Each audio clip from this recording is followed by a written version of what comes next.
Alright, what's happening, y'all? It's your boy Rico from RicoScores bringing y'all an NFL Draft Edition report. I want to talk about all of the draft rumors and speculations and all of the latest news that's coming out as of April 16th. I may do another update before the draft, see what happens in the next few days or so, see if it's enough rumors and speculation worthy of making another video. But first I'm going to talk about specific player news, and then I'm going to go down the league team by team. It's not all of them, but most of them, and talk about their draft rumors and speculation. So we're going to start with specific players, very notable ones, and then we're going to move to specific teams. So let's get into it. Let's get it.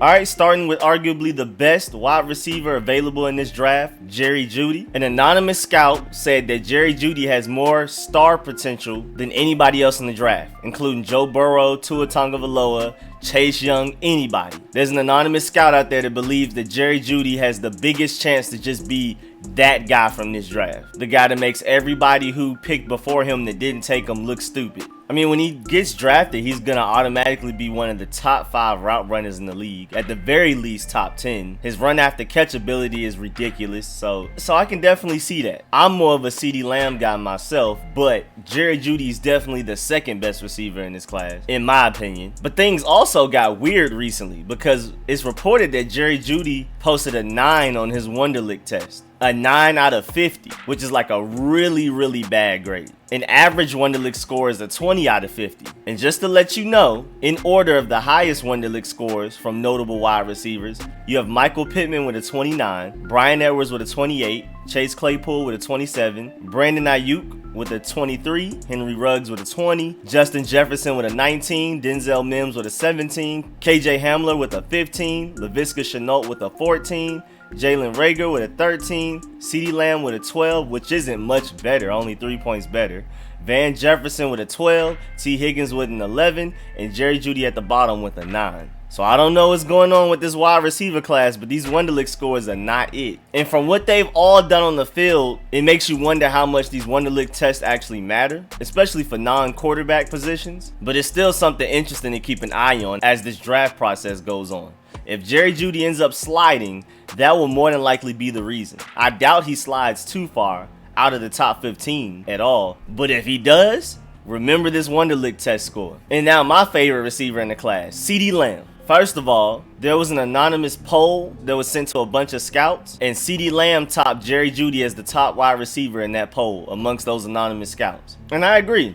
Out of the 17 league executives that Bob McGinn of The Athletic polled, Lamb had 10 first place votes and 87 points compared to Jerry Jeudy's 5 first place votes and 86 points. Henry Ruggs and T. Higgins were the only 2 other wideouts in the entire class to receive any first place votes. And one scout told McGinn that you throw the ball up, he's coming down with it. He's got courage, he has better feet than Justin Jefferson. I had no idea he can run as good as he did. He's a great kid on top of it, he's a no-brainer. So that's very interesting to hear about. Don't be surprised if CeeDee Lamb is the first receiver taken off the board in the 2020 NFL Draft this coming Thursday. Also, it's been reported that CeeDee Lamb has spoken to the 49ers, Raiders, and Jets, and he will speak with the Cardinals before the draft comes. So look out for the 49ers, Raiders, Jets, and Cardinals to be in the mix to go get CeeDee Lamb. But this wouldn't be real reporting if I didn't bring y'all the positives and the negatives. And one anonymous source said that CeeDee Lamb loves to party. They say that he's a really good kid, a very good teammate,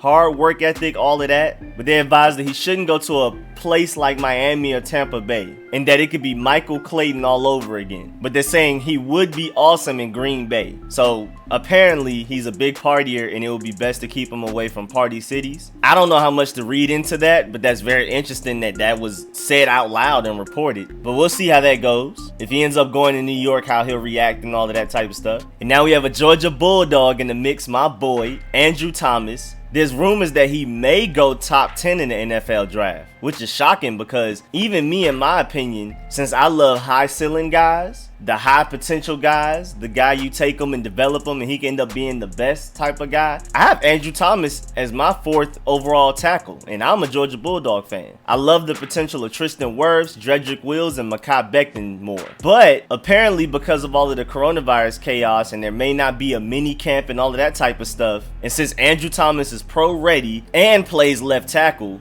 and he has the highest floor out of all of the top 4 tackles, it's very possible that he could end up going in the top 10. It's actually possible that he can end up going first.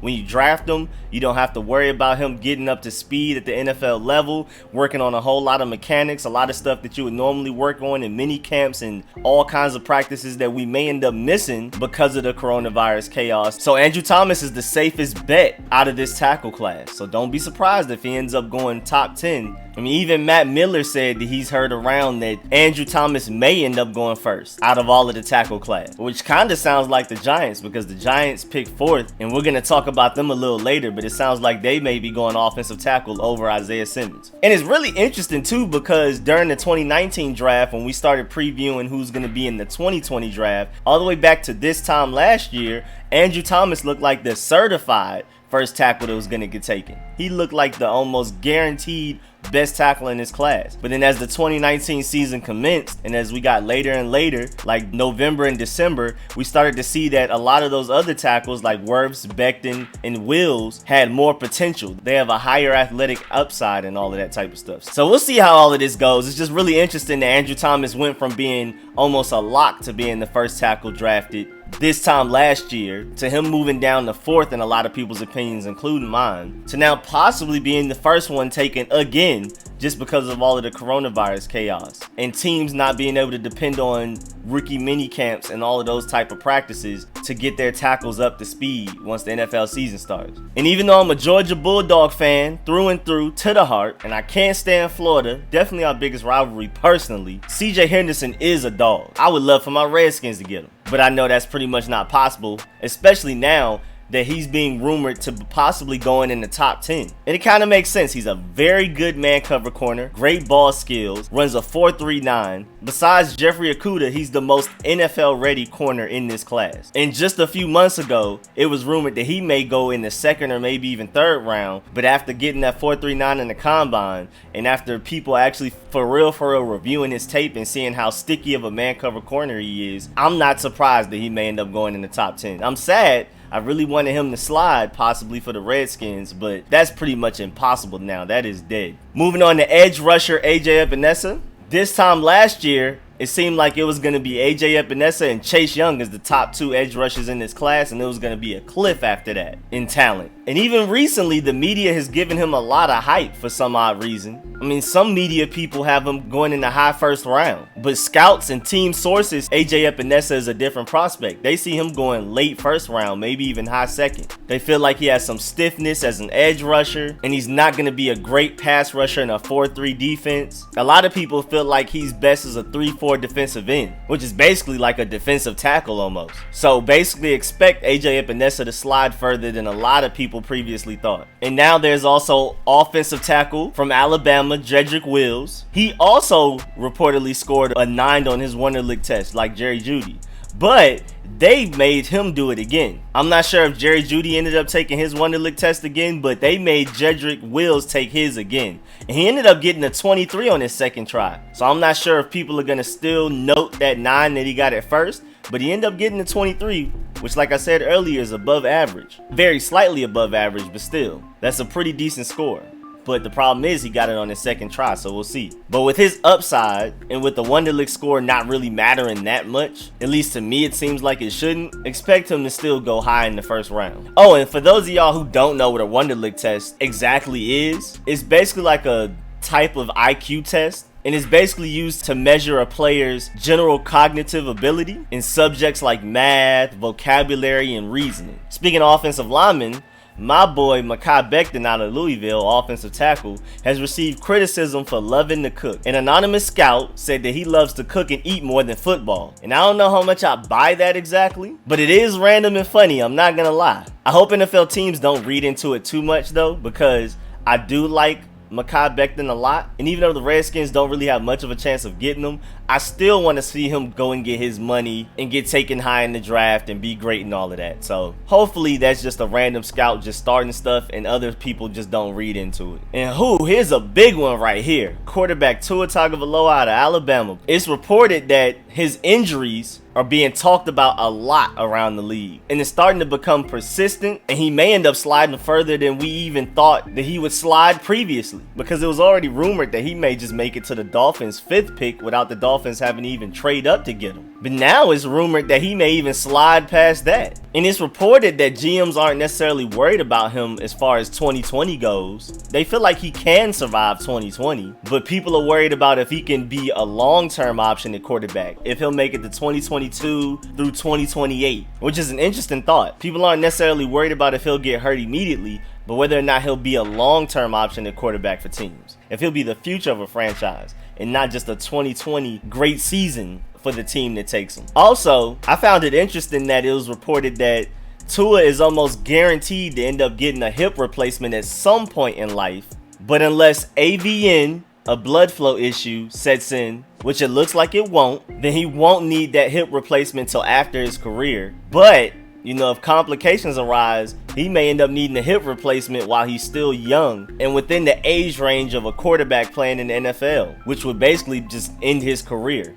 So teams are worried about that. But right now, his AVN, as reported by David Chase Shaw, is good so far. Not much to worry about. But if his blood flow ends up with complications, then he may end up needing hip replacement surgery prematurely. And then another Georgia Bulldog, my boy, quarterback Jake Fromm. It's reported that his draft stock has been steadily rising after having interviews with teams. So I'm not exactly sure what he's been saying in these interviews, but apparently they like the way he thinks, they like the way he presents himself, they like the way he talks. He's apparently a favorite of QB coaches, of several of them. So we'll see where he ends up going based off of those interviews, because what we've seen on the field, he's definitely not a top 5 quarterback of this class. But if teams love his personality, his mentality, and his IQ enough, he may end up going sooner than we think. And then last of the specific player rumors, we have Jordan Love. And he's very interesting because teams don't know where he'll go in the draft. Will he go first round? May he slide all the way to 4th? I mean, the disparity in his value amongst teams, scouts, and executives and all of that is crazy. But y'all better watch out because he has the strongest arm in this draft class, which means he technically has the highest ceiling. So y'all better not let somebody like the Patriots, don't let Bill Belichick get his hands on him and get him right, and then he ends up being like another Pat Mahomes situation. Very unlikely because, it's not often that you end up getting the best quarterback in the league in the draft, especially out of the top 10 first picks in the draft, but he's looking like a similar story. And y'all definitely better not let the Patriots be able to get him after the first round, say like the 3rd round or something. Oh, that would be ridiculous. Please don't let that happen. They'll be right back to taking over the league for the next 12 years if they're able to get him. And if he's able to actually be as good as his ceiling projects him to be. And now we're moving on to the team. And of course, with me being a Redskins fan, die hard, I've got to start with my Redskins. And really, the only news we have is that Chase Young is a lock at the number 2 overall pick. We're going to talk about the Bengals soon and how Joe Burrow is a lock at number 1 overall. And then Chase Young is already a lock at number 2. The draft really starts at the number 3 overall pick with the Lions because, first of all, Dan Snyder met with Chase Young at the Combine. He never does that. Last time he did that was when he met with RG3 at the Combine, and he gave away all of those first-round picks to get him. With Chase Young, you don't even have to trade any picks. You just stay at number 2 overall where you're currently at, don't have to give up any more draft capital, and you still have a chance to take him. Also, Jack Del Rio and Ron Rivera also love him. And Charlie Campbell reported all the way back in February before the Combine even happened that the Redskins love Chase Young too much to trade down. I mean, all of those Tua rumors were just smoke screens. All of this trade back stuff is really just the Redskins doing due diligence and seeing what's out there being offered by teams. But it's looking like the Redskins will more than likely just stay at that 2nd overall pick and take Chase Young. It's not even a more than likely. It's almost 100% sure, like 90-something%. I mean, Ron Rivera said that he wants a very high impact, instant impact player with the 1st round pick this year. So if they somehow trade out of that second pick, he's not going to be willing to trade down too far to where he can't get a high impact player. And the only other really impactful player in this draft, in my opinion, other than quarterbacks, is Isaiah Simmons, linebacker out of Clemson. So if the Redskins were to trade back, they would have to trade back to a spot where they feel like they're pretty much guaranteed to get Isaiah Simmons. And there's no chance of somebody else taking him. And also, the Redskins don't believe that the Dolphins will want to surrender all of the value it would take for the Redskins to move from number 2 to 5. The Dolphins will more than likely have to give up at least 2, maybe even all 3 of those first round picks. And I'm pretty sure the Dolphins aren't willing to do that. And I'm pretty sure the Redskins aren't willing to lower their asking price for that number 2 overall pick. So just pretty much expect Chase Young to be picked at number 2 overall. The draft officially starts with the 3rd overall pick with the Detroit Lions, really. And now going in alphabetical order after we talked about my Washington Redskins, you have the Arizona Cardinals. And like I talked about earlier, Jerry Jeudy has been linked to the Arizona Cardinals. They have the 8th overall pick in this draft. The Cardinals also met with CeeDee Lamb, Jerry Jeudy, and Henry Ruggs. It's reported that they're looking for a fast outside guy, which sounds the most like Henry Ruggs. But Jerry Jeudy and CeeDee Lamb are also very fast, but Henry Ruggs is like track speed, Deshaun Jackson, Tyreek Hill, McCole Hardman type of fast. So expect the Cardinals to target a receiver with that 8th pick if they don't trade down or trade up or whatever. Expect them to take one of those 3 guys. And they should definitely be available, with quarterbacks, edge rushers, and offensive tackles being prioritized in this draft more than likely. They might even have an option at all 3 of them with the 8th overall pick. We'll see though. And then also, regarding later in the draft, after the Cardinals gave away David Johnson for D-Hop, which I still don't understand how that happened, they're looking to add to their running back depth, even though they already have Kenyon Drake and Chase Edmonds. But it's reported that they're interested in Utah running back Zach Moss, so they may get him in the 3rd round or later. Then you have the Atlanta Falcons.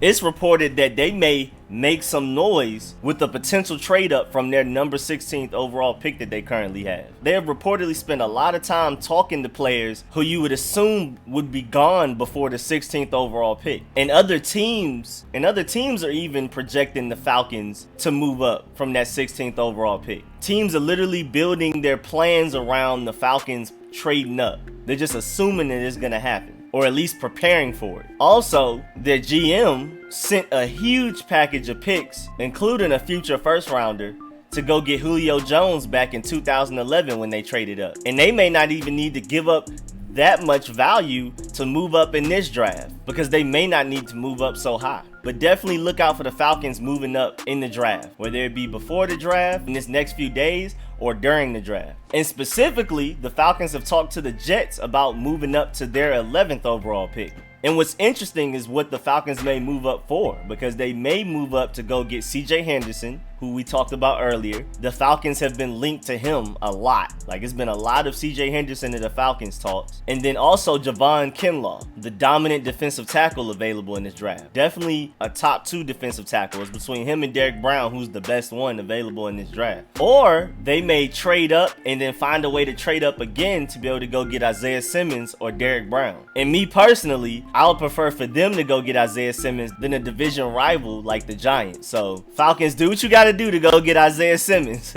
Go make that happen. Plus, since I'm from Atlanta and live in Atlanta, it would be nice to go to a Falcons game and watch Isaiah Simmons in person. I'll see though. I don't like the Falcons at all, but it would be cool if he pulled up to the A. But definitely look for the Falcons to be making some moves during this draft process. It looks like they're hungry for a very impactful player, and they're not content with taking a player 16th overall. Now the Baltimore Ravens. Since the Ravens never replaced CJ Mosley since he left in free agency last year, it's reported that the Ravens like Patrick Queen from LSU and Kenneth Murray from Oklahoma. But their first round pick is number 28, and both of them may be gone by then. We'll see. So they may trade up to go get one of those 2 guys. But if they don't trade up and one of those guys are available, you can pretty much just stamp that in. They're taking Patrick Queen or Kenneth Murray. Wouldn't be surprised if they find a way somehow to trade up to get Isaiah Simmons. There's going to be a lot of moves being made circled around people trying to get Isaiah Simmons. But he also may slide just off the fact that offensive tackles, edge rushers, and quarterbacks are just more premium positions. We'll see though, because Isaiah Simmons is like top 3 player available in this draft to me, but we'll see. Then you have the Buffalo Bills. They have the number 22 overall pick in this draft, but Henry Ruggs has developed a strong relationship with the Bills. Their offensive coordinator, Brian DeBall, was at Alabama while Henry Ruggs was at Alabama. So they already have that strong relationship. And they definitely need speed on the outside for Josh Allen. They already have Stephon Diggs, who's a great route runner, and he is fast. But adding basically a Deshaun Jackson or a Tyreek Hill to the mix with Josh Allen's really strong arm, which is literally like his best trait, his arm, because he's not accurate. But with his strong arm, just throwing it down the field to Henry Ruggs, that could be very deadly. And I know the Bills are definitely doing their best to take over the AFC East now that Tom Brady's gone. So they're in win now mode right now. And I wouldn't be surprised if they go get somebody like Henry Ruggs, even if they trade up to go get him, because that would take their offense to another level. Now the Cincinnati Bengals, Joe Burrow is a lock in number 1. It's that simple. First overall pick in the draft. Almost unanimously the best quarterback available in the draft. He would have competition with Tua if Tua wasn't such an injury risk. But even with Tua fully healthy, it would be an argument between Tua and Joe Burrow who's the best available quarterback in this draft. And then Bengals specifically, they have maxed out their time with them to build a strong relationship with them. Each team is allowed to do 3 one-hour calls with each prospect per week. And every week, Cincinnati has done 3 one-hour calls with Joe Burrow. They're developing a relationship with them. They're even focused on getting them ready for training camp and getting them ready to play week 1. So it's reported that they've even talked like playbook stuff with them already, as if they've already drafted them. And honestly, if I was Joe Burrow, I was like, bro, please stop calling me, man. But that's cool that the Bengals are showing that much interest in them and showing that much love. It's pretty much guaranteed that Joe Burrow's going number 1 overall, Chase Young's going 2nd overall. Stamp it in. Now the Cleveland Browns at 9. And this is pretty interesting for me because they're one of the strongest candidates to trade for Trent Williams. So we'll see how that goes. But in other news, the Browns and the Vikings have discussed an Odell Beckham trade that would involve a 2nd and a 5th round pick being traded. And I've heard that these reports are false from other sources, but then there's other sources that say this is definitely a real thing and it's actually gaining traction. So don't be surprised if Odell gets sent to the Vikings for some picks. Also, the Browns reportedly love Jedrick Cleveland, the tackle out of Boise State. The Browns need 2 tackles, so even if they were to trade their 1st round or a 2nd round pick to the Redskins for Trent Williams, they would still need to find another tackle. And Jedrick Cleveland could be a nice solid option in the 2nd round. I mean, it's reported that they love Jedrick Cleveland, so expect them to use some pick on him, whether it be the 1st or they may chance it and see if he's available in the 2nd round. And now these Dallas Cowboys. It's rumored that the Cowboys may be willing to trade down from that 17th overall pick. They really love interior offensive linemen, can play both guard or center, Michigan man Cesar Ruiz, and they should be able to trade down and still get him. So look at the Cowboys being a strong possibility of trading down from that 17th overall pick and going to go get somebody to replace Travis Frederick, who suddenly retired out of nowhere. And now the Denver Broncos. The Denver Broncos definitely need speed at the wide receiver position. And it's reported that they love Denzel Mims out of Baylor. Athletic freak. So it definitely makes sense for them to be interested in him. The Broncos hold the 15th overall pick. And Denzel Mims can be a strong candidate for that pick if Henry Ruggs is not available by then, which is very likely. They want to build around that boy Drew Lock. They've shown a little something, and they want to add to this already pretty good wide receiver group and bring a freak athlete speed demon to scare secondaries and be a dependable deadly threat for Drew Lock. Also, it's reported that the Denver Broncos are talking to the Browns about trading up from their 15th overall pick to the Browns' 10th overall pick to select a receiver like CeeDee Lamb, Jerry Jeudy, or Henry Ruggs. And the Browns is a very interesting spot. And why? Because they are just ahead of 2 clearly wide receiver needing teams, both the Jets and the Raiders, who pick 11th and 12th. So that will be really interesting and pretty funny to see the Denver Broncos trade right ahead of those 2 teams and take one of those great wide receivers. Boy, the Raiders and the Jets will be sick. I love this draft stuff, bro. It's kind of treacherous. You got to be slick and cutthroat at times, to get what you want, but then at the same time, you might need that team later to do you a favor or to trade with them or whatever. So you can't just be downright disrespectful with the moves you make out here. But, you know, it's really interesting. The dynamics of draft movement and trading draft picks and players is really interesting to me. But now you have the Detroit Lions picking 3rd overall when the draft actually officially starts. And it's reported that the Lions seem to be going with Matthew Stafford for at least one more year. Georgia Bulldog, just had to add that in there.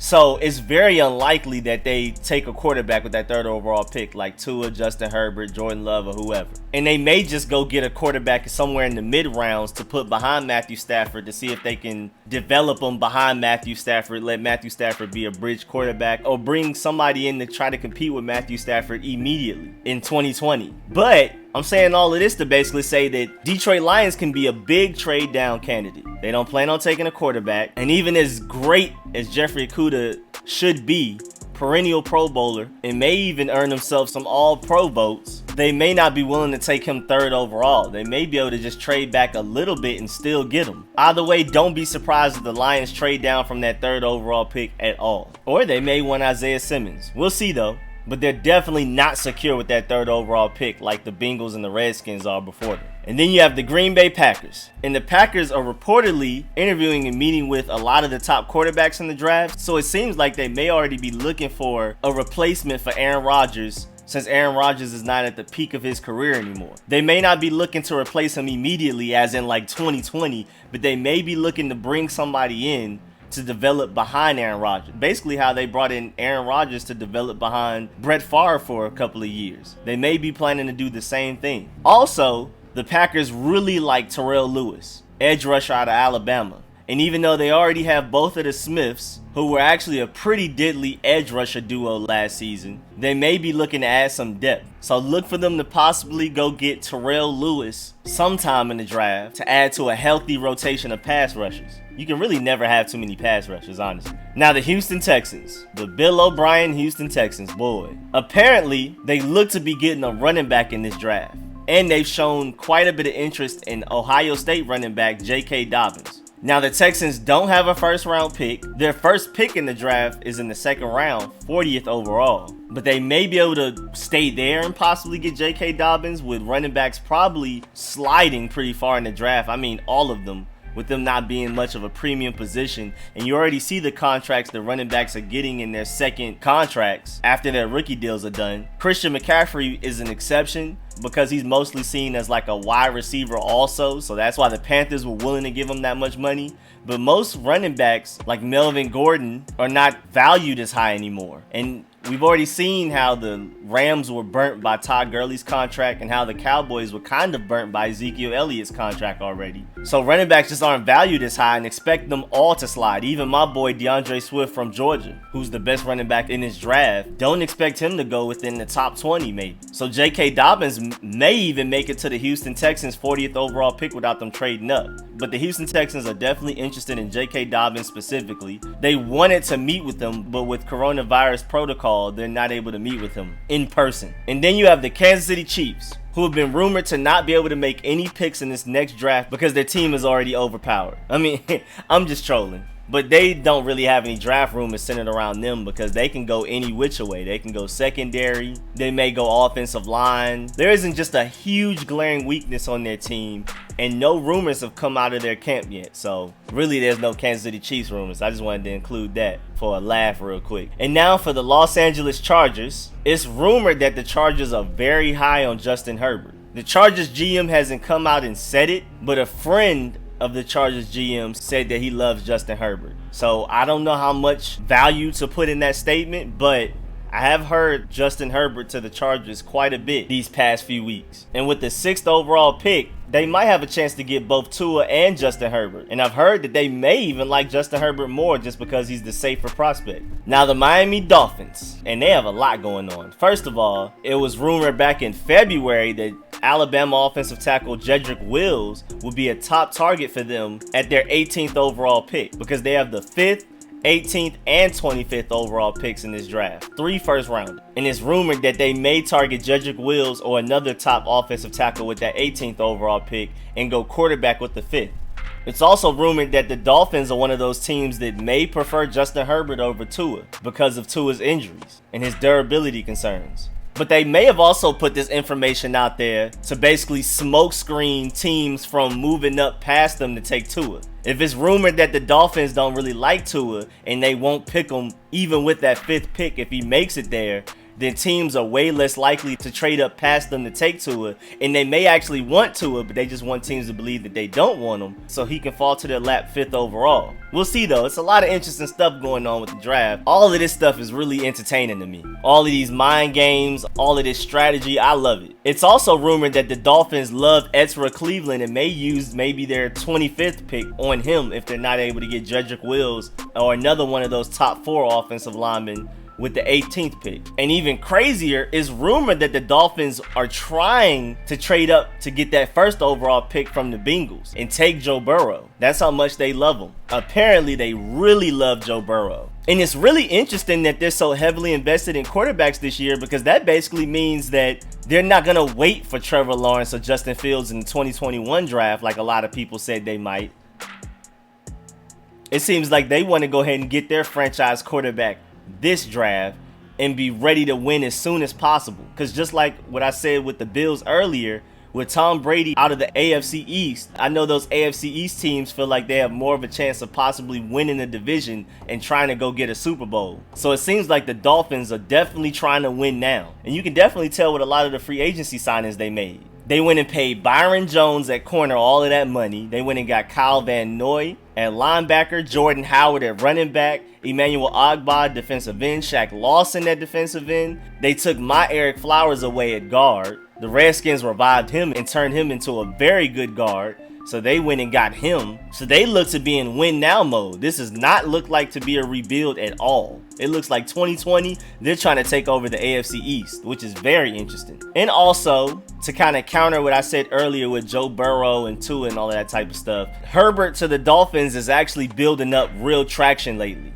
And they won't have to trade up to get him, so they may prefer Herbert just off the fact that Tua is injury prone and they will have to give up too much value to get Joe Burrow. So look at the Dolphins to very likely take Justin Herbert with that 5th overall pick. Now the Minnesota Vikings, just like I mentioned earlier when I was talking about the Browns, they are in the running to possibly get Odell Beckham from the Browns. And they reportedly may only have to give up a 2nd round pick and a 5th pick to get him, which is crazy. So they'll be able to replace Stephon Diggs with Odell Beckham. So it'll be Odell Beckham and Adam Thielen for Kirk Cousins, which is crazy. Now the New England Patriots. It's reported that they are very firmly in the QB mix entering the 2020 draft. And they're looking to go get a quarterback this draft. They may go get Jalen Hurts later in one of those mid-round. They may go get Jordan Love in like the 2nd or 3rd round. Or they may surprise us and go and trade up and go get a Justin Herbert, or maybe even trade all the way up to get a Tua, or wait on Tua or something. You know, you never know. But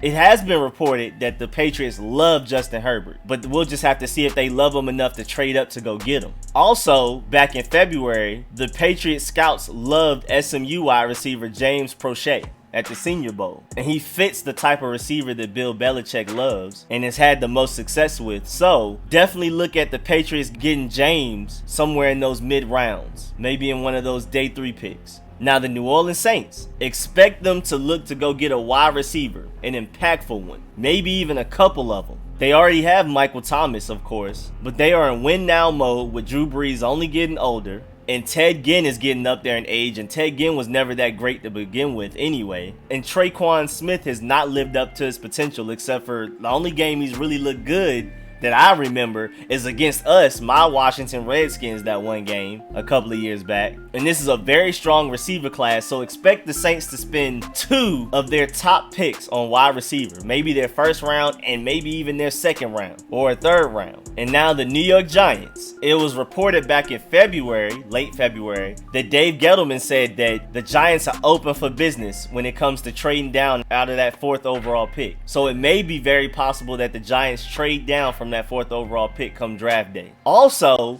it's been reported several times over the past week from different sources that the Giants prefer an offensive tackle 4th overall over Isaiah Simmons, which is a Whew, for me, as a Redskins fan, boy, I do not want to deal with Isaiah Simmons 2 times a year. So it all kind of adds up. They're willing to trade out of that 4th overall pick, and they value offensive tackle more than they value Isaiah Simmons. They want to build around Daniel Jones since they love him so much. So they could possibly trade down out of that 4th pick and get one of those top 4 offensive tackles. So that seems to be the move that makes the most sense and is most likely. Then you have the New York Jets. With them picking 11th overall, it's very likely that they may end up taking Henry Ruggs with that pick in the 1st round. It's also very possible for them to take one of those top 4 offensive linemen with that 11th overall pick. But definitely expect them to go offense with that 11th overall pick if they don't trade up or trade down. But of course, like I discussed earlier, the Falcons have been talking to them about getting their 11th overall pick, and then the Jets will move down to the Falcons pick and still probably be able to get one of those top tackles or wide receivers. So that sounds pretty likely. We'll see though. But they may just want to stand firm with that 11th overall pick and have their pick of those top players of those 2 positions, wide receiver and offensive tackle. And now the Raiders, supposedly the Las Vegas Raiders. Mike Mayock, their famous GM, said that the team must get better at wide receiver. So with them having the 12th overall pick, definitely look for them to take one of those top receivers between CeeDee Lamb, Jerry Jeudy, Henry Ruggs, if either one of them are available at the 12th overall pick. But with teams possibly trading up past them to get those receivers, it may not be likely, but we'll see. But also the Raiders are one of those teams that like Denzel Mims a lot, so they may be content with staying there at 12th overall and taking Denzel Mims if Henry Ruggs, CeeDee Lamb, and Jerry Jeudy are all gone by then. Now the Philadelphia Eagles. It's reported that they also like Michigan's interior lineman Cesar Ruiz. So that's very interesting that them and the Cowboys, 2 division rivals, both like Cesar Ruiz. And what's even more interesting is that they picked 4 picks after the Cowboys. So if they really like Cesar Ruiz, they may even have to trade above the Cowboys to go get him. The Cowboys have the 17th pick and the Eagles have the 21st in the 1st round. So that's very interesting. 2 division rivals looking at the same player and within 4 picks of each other. That's really interesting. I love this type of stuff. Also, the Eagles love CeeDee Lamb, and it's been reported that they're aggressively pursuing a trade up so they can go get him. So look for the Eagles to go try to fix their wide receiver problem by going to go snag CeeDee Lamb after trading up in the draft, which I hope they don't do because I don't feel like dealing with CeeDee Lamb twice a year. Also, Denzel Mims said himself that he's talked to the Eagles a lot these past couple of weeks. So they may just wait to go take him rather than trading up to go get CeeDee Lamb. We'll see. There's going to be a lot of arguments about, do you take CeeDee Lamb, Jerry Jeudy, or Henry Ruggs early in the draft? Or do you just take one of those other receivers like T. Higgins and Denzel Mims and Chase Claypool later in the draft? How much do you value those top guys? Would you prefer to just take another player early in the draft with your pick, probably on defense, and then get wide receiver later like those guys? Or would you prefer to take one of those guys early?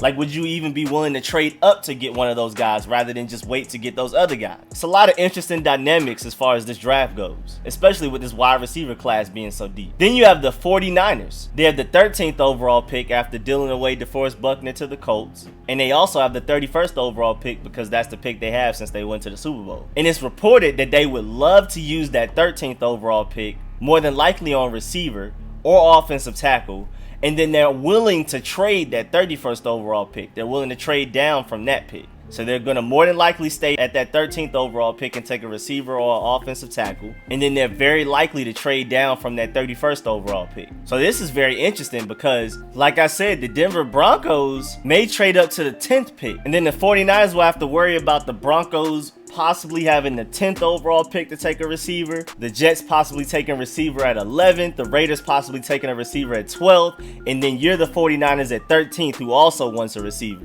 So this is getting really interesting. That looks like the sweet spot for those top receivers in the draft. That 8 to 15 pick range is where you should definitely see a lot of receivers, especially those top guys like CeeDee Lamb, Jerry Jeudy, Henry Ruggs, and Denzel Mims, maybe even T. Higgins starting to get taken. There's going to be a run on receivers in that range. And then you have the Seattle Seahawks. It's rumored that the Seahawks may just trade down out of their 27th overall pick, which they do quite a bit. They usually do trade down from their first round picks. I mean, they did it last year and still ended up getting DK Metcalf. They may do the same thing. They may not take a receiver once they trade down, but it's very likely that they'll trade down from that 27th overall pick in the first round because they've done it before several times. Same thing for the Tennessee Titans. 29th overall pick, it's rumored that they may trade down, especially since they don't have a 4th round pick, and they could possibly acquire one if they trade down from that 29th overall pick in a package that may give them a high 2nd round pick and a 4th round pick. But yeah, man, that's the end of all of this, and these are all just rumors and speculation. That's the disclaimer for this video, so don't come back here in May and all in my comments talking about how I'm wrong about this and that, because y'all do troll,